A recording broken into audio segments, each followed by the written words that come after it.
So I read reading number 1, which is about racial equity and leadership. And starting off, I really thought I kind of understood what racial equity and what it is in leadership, but I don't think I really understood the full extent. And I felt like I was almost kind of the analogy we were making, where we're like a fish in a bowl. If we don't really see the water, I didn't really see like how often like racial equity really isn't in leadership, and I kind of didn't really notice that until reading this. But it talked briefly about the election with Obama and how, he was our first biracial president, really our first president that wasn't white, and kind of him being elected into office was hardly like signaling a new chapter, but it did help like create a big opening for more inclusive leaders. I don't think I kind of ever realized how important it was. Like, obviously, like, I know, like, oh, Obama, like, our first like biracial president, but I didn't kind of realize the full extent of like how much like this opened up for like future leaders, for people of color. Having the first biracial president really shifted so much of our current society's social norm, our current society's leadership norms. I really like this part of the quote that was in the reading by the chair of Kellogg Foundation. He said, "If racial equity is not achieved in our social and economic systems, we can never hope to give each of our children in our country the opportunity to reach his or her full potential." It really is important for for kids to see people who look like themselves in leadership positions, so they know that they can do that as well. And I think when Obama was elected, like, a lot of kids saw that and were like, okay, well, maybe now, like, I can be the president someday. Like, little boys, little girls should be able to see, like, these leaders and say, okay, I can do that. I can be the president. I can be on the Senate. I can be in a leadership position. I can be a president of a company, a CEO, all of those big things. And so there are 3 ways like to achieve goals related to race relations and racial justice, which is individual, which is like building the knowledge, awareness, and skills of individuals. So you kind of want to make it more like bring awareness to like these issues and kind of create people's knowledge more about it. The second one was intergroup approaches.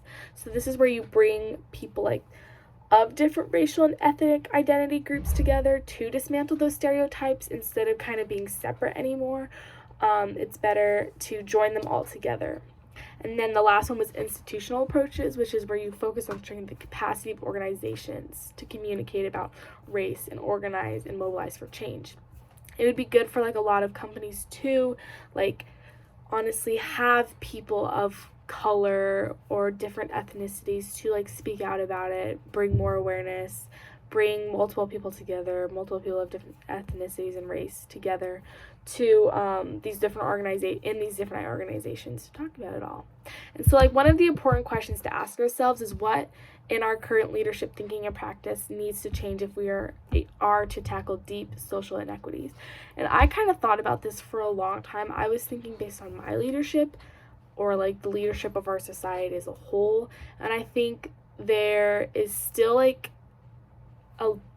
think what is wrong with our leadership and where those social inequities lie is the fact that they aren't getting put into these leadership positions, so nobody knows that they can be put in those.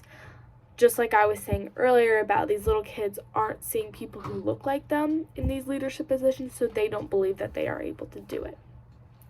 And so a way to help and tackle these social inequities is to support the leadership of people of color.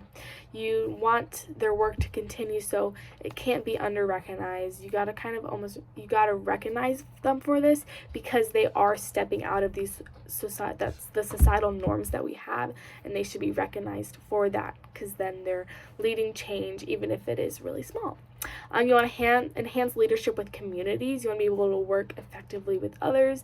If you can work with people of different ethnicities and race, it just opens more doors. You want to create social equity, and yeah, some more things. And then there's also a few ways to enhance leadership for racial equity. One of the big ones I liked was listening.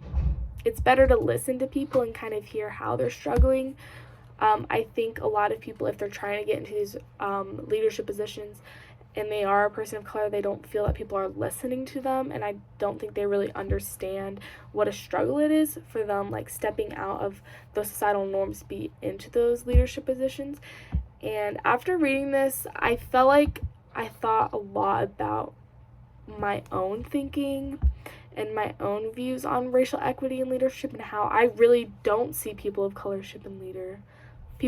in leadership that much, which is honestly shocking because I feel like it's something that needs to be addressed, and it's really interesting that I didn't really notice that before, and I feel like super upset that I didn't really notice that.